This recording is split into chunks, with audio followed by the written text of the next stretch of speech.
जिसे तुम ज्योता वाली मां कहते हो, मैं इस ज्योत को ही बुझा दूंगा।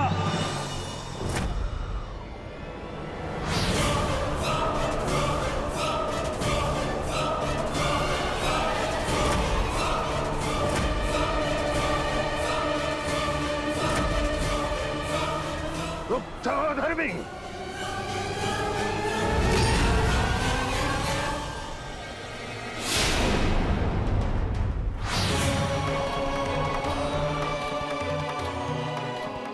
केवल देवी दुर्गा में ही नहीं, अपितु इनके भक्तों में भी बड़ी शक्ति है।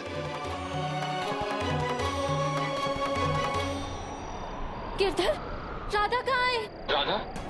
राधा? राधा?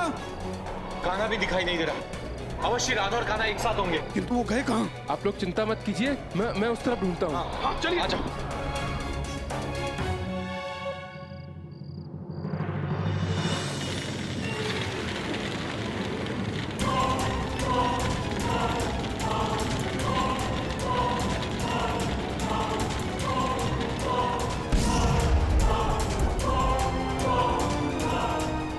देखा ऋषिवर, कैसे तुम्हारा सुरक्षा कवच बिखर गया।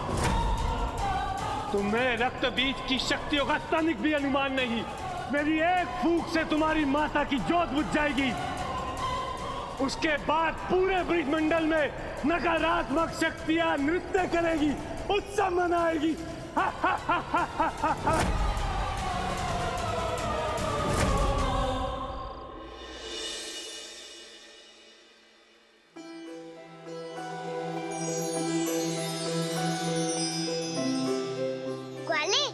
हमने सोच लिया था कि अब तुमसे कभी किसी असुर की बात नहीं करेंगे। अच्छा गोपी, किंतु तुम जो रक्तबीज की बात कर रहे हो, वो तो बहुत ही शक्तिशाली है।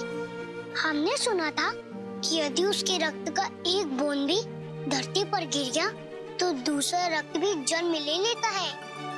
रक्तबीज शक्तिशाली होगा गोपी, किंतु तुम्हारी शक्ति से अधिक नहीं।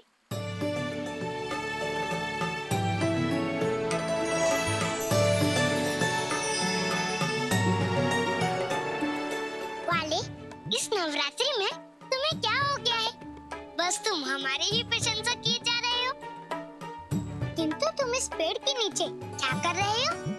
चलो शीघ्र घर चलते हैं। वहाँ माता की ज्योति जल गई होगी। गौरी, इसलिए तो मैं ये माला बना रहा था। गुड़हल की माला? वो क्यों वाले? क्योंकि अम्बे माँ को ये गुड़हल का फूल अति प्रिय है और नवरात्रि में इन पुष्पों को जो कोई भी माता को चढ़ाता है या अर्पित करता है, माता उसकी सारी मनोकामनाएं पूर्ण करती है। तो फिर विलंब कैसा? चलो माँ दुर्गा को ये पुष्पों की माला अर्पित करते हैं। गोपी, मुझे वहाँ जाने की कोई आवश्यकता नहीं है।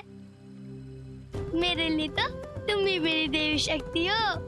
हम देवी शक्ति अर्थात? अरे गोपी, संसार की प्रत्येक स्त्री में शक्ति का वास होता है।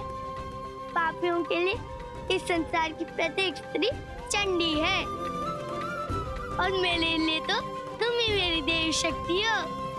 इसलिए लो और मेरे गुड़हल की माला शिकार करो। हम देवी शक्ति है अथवा नहीं, ये तो हम नहीं जानते, किंतु हमें भी ये पुष्प बहुत प्रिय हैं।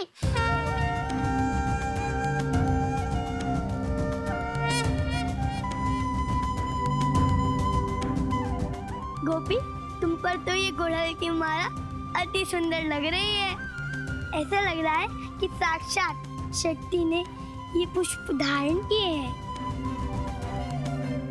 नारायण नारायण माते, आज तो स्वयं कान्हा शक्ति स्वरूपा देवी राधा के गले में गुड़हल की पुष्पों की माला डाल दी। किंतु माते, इसमें प्रभु की निहित प्रयोजन क्या है? देव ऋषि, ये कोई साधारण पुष्प नहीं है। गुड़हल के पुष्प हमें इतने प्रिय हैं कि आपके प्रभु के समान गुड़हल पुष्प की स्मृति हमारे हृदय में वास करती है। और जो कोई भी हमें गुड़हल पुष्प अर्पित करता है उसकी सभी मनोकामनाएं पूरी होती हैं। नारायण नारायण माते, मैं ये तो समझ गया कि कान्हा की इच्छा केवल रक्त बीज का वध करवाना है और राधा का शक्ति रूप स्वयं इसका सहभागी बनेगा। किंतु माते, मैं ये नहीं समझ पा रहा कि गुड़हल के ये पुष्प आपको इतने अधिक प्रिय क्यों हैं? क्या है इसका कारण माते? देवऋषि, देवी शक्ति काल, समय और ऋतु के अनुसार भिन्न भिन्न रूपों में वास करती है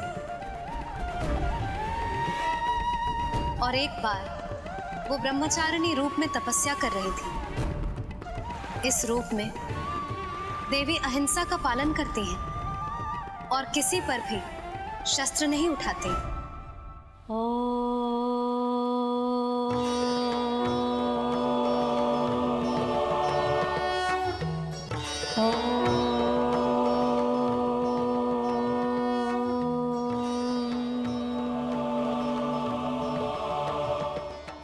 उसी समय असुरों को देवी शक्ति के इस अहिंसक ब्रह्मचारिणी रूप का ज्ञात हुआ।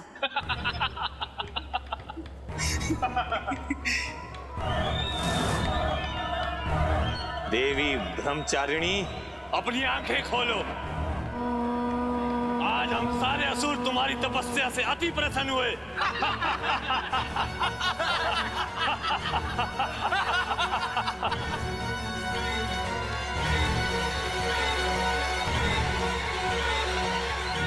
बोलो, तुम्हारी अंतिम इच्छा क्या है?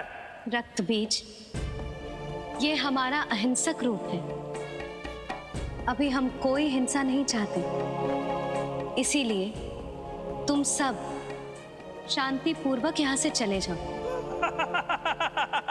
शांति और हम? देवी, जब तक तुम जीवित हो हम शांति से कैसे रह सकते हैं?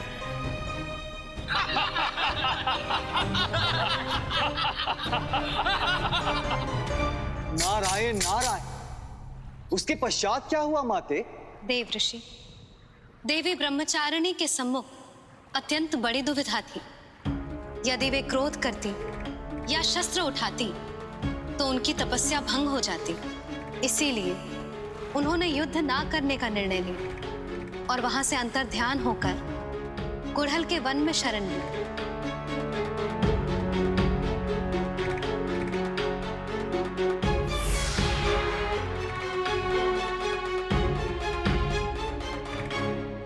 ब्रह्मचारिणी, तुम मुझसे बच नहीं पाएगी। चलो। इन असुरों से अपनी सुरक्षा का मार्ग शीघ्र ही ढूंढना होगा।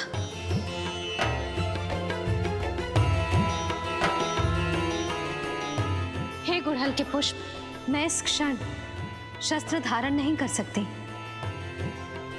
इसीलिए हे पुष्पों, मेरी रक्षा करो। देवी, ये हमारा सौभाग्य है कि हमें आपकी सेवा करने का सुअवसर मिला। देवी, आप यहाँ पूर्ण रूप से सुरक्षित हैं, क्योंकि कोई भी असुर यहाँ आपको देख भी नहीं सकता।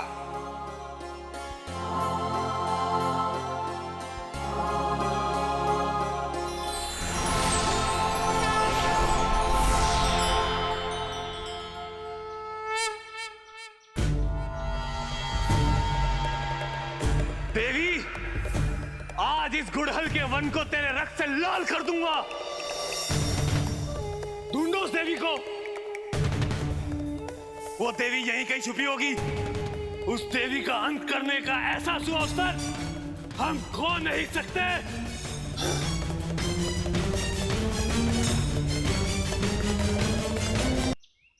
कहीं नहीं दिखाई दी वो देवी। ऐसा कैसे हो सकता है? हमने सब तरफ देख लिया। लगता है वो देवी आपके भय से इस वन से कहीं चली गई है। देवी, आज तुमने ये सिद्ध कर दिया है कि तुम में हम असुरों का सामना करने की शक्ति ही नहीं। अब कभी भूल कर भी तुम हमारे सम्मुख ना आ जाना। चलो। देव ऋषि, इस प्रकार गुड़हल के पुष्पों ने देवी ब्रह्मचारिणी की रक्षा की और उनसे प्रसन्न होकर देवी ने उन्हें आशीर्वाद दिया। नारायण नारायण, मैं समझ गया माते, मैं समझ गया। हे गुड़हल के पुष्प, आज से गुड़हल पुष्प ही मेरा प्रिय पुष्प होगा और जो कोई भी मुझे गुड़हल के पुष्प अर्पित करेगा, मैं उनकी सभी मनोकामनाएं पूर्ण करूंगी। समझ गई गोपी, इसलिए गुड़हल के पुष्प की इतनी महिमा है। हाँ ग्वाली, गुड़हल के पुष्प है ही इतने सुंदर और इसकी भीगी भीगी सुगंध कितनी मोहक लगती है। राधा, कान्हा, राधा, राधा। गिरधर काका, क्या हुआ? आप स्वयं से ही क्या बातें कर रहे हैं? कान्हा, वो असुर रक्तबीज, उसने। हम अभी रक्त बीज की ही बात कर रहे थे काका, किंतु आप उसका नाम क्यों ले रहे हैं? अरे राधा बिटिया, उस असुर रक्तबीज ने बरसाना पर आक्रमण कर दिया है। रक्त बीज? काका, आप हमारी प्रतीक्षा यहीं कीजिए, इस रक्त बीज को हम देखते हैं। चलो गोपी, चलो वाले। प्रतीक्षा करो और यदि वो असुर यहीं आ गया तो अब हम क्या करें? ठहर जाओ रक्तबीज! बालक, यदि अपना भला चाहता है तो मेरा मार्ग छोड़ दे। असुर सोचते होंगे अपने भले के बारे में, परंतु हम लोग तो सबके भले के बारे में सोचते हैं। मैं समझ गया हूँ कि तुम यहाँ माता की जोत बुझाने आए हो। तब क्यों ना समझ बनकर अपना जीवन गंवाना चाहते हो? धर्म से बड़ा जीवन नहीं होता रक्तबीज। और तुम्हें क्या लगता है, तुम हमारे धर्म का नाश करोगे और हम तुम्हें ऐसा करने देंगे? रक्तबीज, मैं जानता हूँ कि तुम बहुत शक्तिशाली हो, किंतु तुम्हें रोकने का प्रयास तो मैं कर ही सकता हूँ। कैसी तेरी इच्छा बालक? लगता है इसे पराजित करने के लिए मुझे कान्हा की कोई युक्ति लगानी पड़ेगी।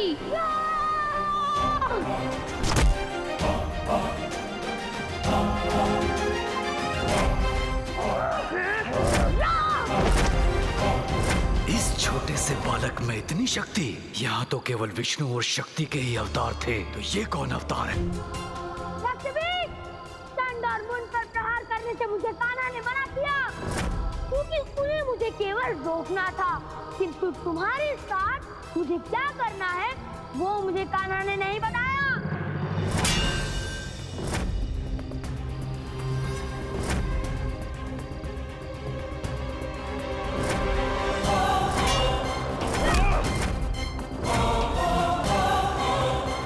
बालक, तुम्हें नहीं पता, यदि मेरे शरीर से एक बूंद रक्त भी निकला तो मैं 1 से 2 हो जाऊंगा और तब तुम में से कोई नहीं बचेगा।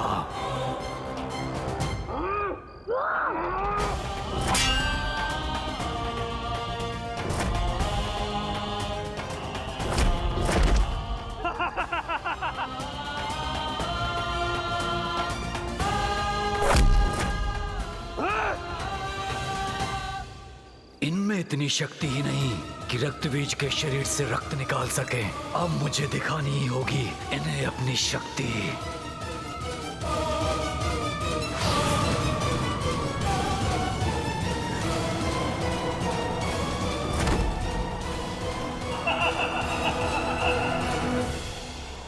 दाऊ, आप ठीक तो हैं दाऊ?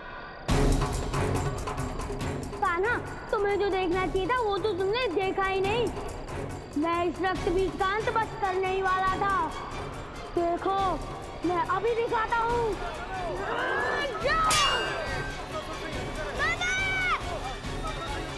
चलो, ठहर जाइए आप लोग, ठहर जाइए। क्या हुआ कान्हा? तुमने हमें उस असुर को मारने से क्यों रोक रहे हो? रक्त बीज कोई साधारण असुर नहीं है, उसके पास मायावी असुरी शक्तियाँ हैं। हम इसे साधारण शस्त्रों से नहीं मार सकते। किंतु हम लोग चुप तो नहीं बैठ सकते ना कान्हा। कान्हा सत्य कह रहा है। प्रणाम गुरुदेव। आप भी समझाइए ना इन लोगों को। यदि हमने रक्त बीज पर प्रहार किया और उसके शरीर से रक्त बहा तो हमारा संकट और बढ़ जाएगा। ये आप क्या कह रहे हैं गुरुदेव? और हमें क्या करना चाहिए? रक्त बीज यहाँ माता की ज्योत बुझाने आया है। हमें किसी भी प्रकार से माता की ज्योत की रक्षा करनी होगी और शेष सब कुछ माता दुर्गा पर छोड़ देना होगा। गुरुदेव आप चिंता मत कीजिए, मैं माता की ज्योत को बुझने नहीं दूंगा। लाइए गुरुदेव, ये ज्योत मुझे दे दीजिए।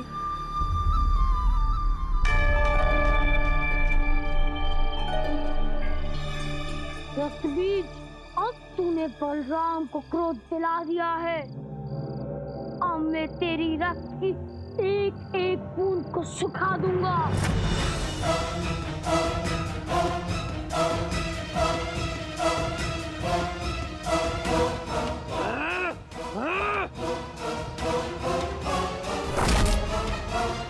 दाऊ,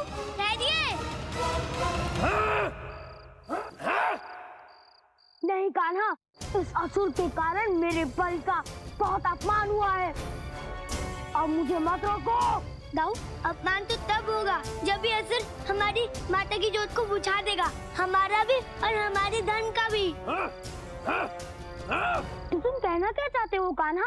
इस असुर का वध करने से अधिक महत्वपूर्ण है माता की ज्योत को बचाना। सोचिए दाऊ, आप किस कार्य को करेंगे, इस असुर का वध या माता की ज्योत को बचाना? कान्हा, बलराम सदा सबसे महत्वपूर्ण कार्य करता है। दाऊ, तो प्रतीक्षा किस बात की? माता की ज्योत को सुरक्षित स्थान पे ले जाइए दाऊ। किंतु यह रक्त बीज।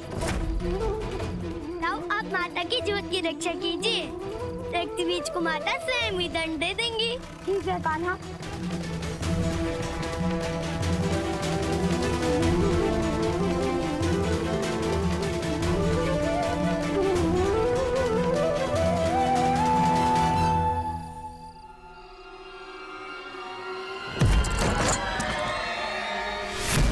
अब अपनी मृत्यु से भागता कहाँ है बालक?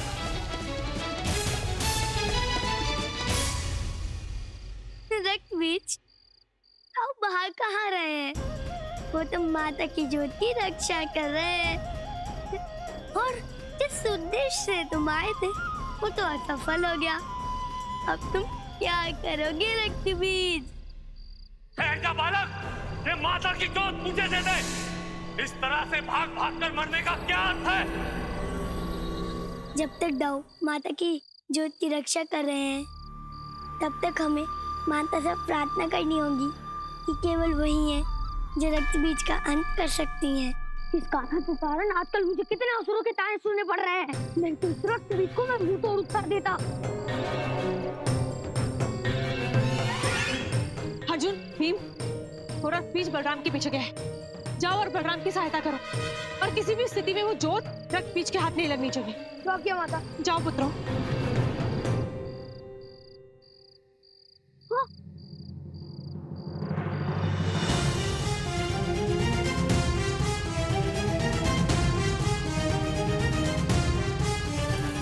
यहाँ से आगे जाने का तो कोई मार्ग ही नहीं है।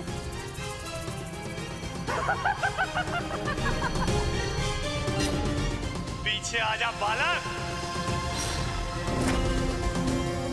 और सौंप दे माता की ज्योत माता के परम शत्रु रक्त बीज को।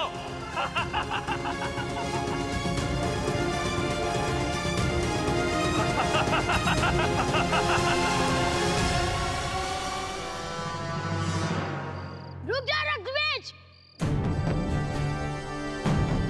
तनिक पीछे भी तो देख लो।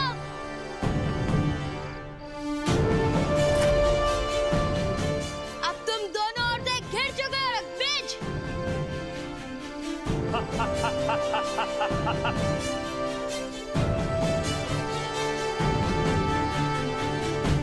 मित्र, वो असुर बलराम के पीछे क्या?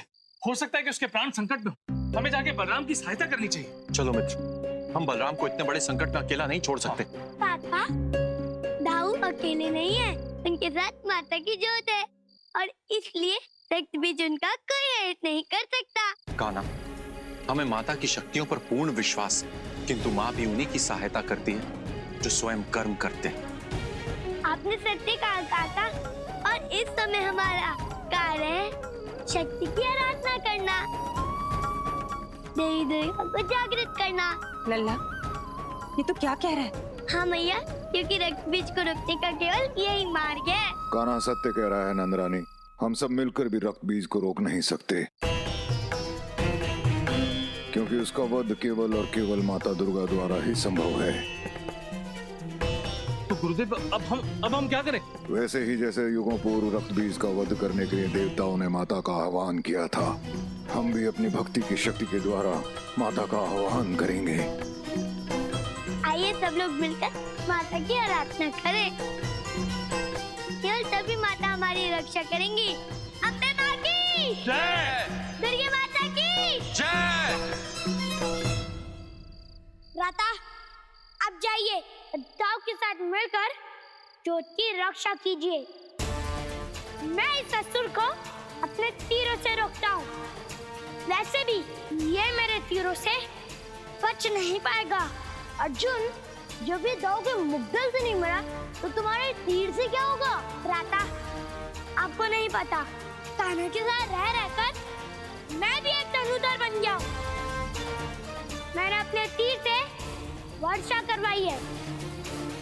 मेरे एक तीर से सैकड़ों तीर निकलते हैं, किंतु इसके लिए मेरा एक ही तीर बहुत है।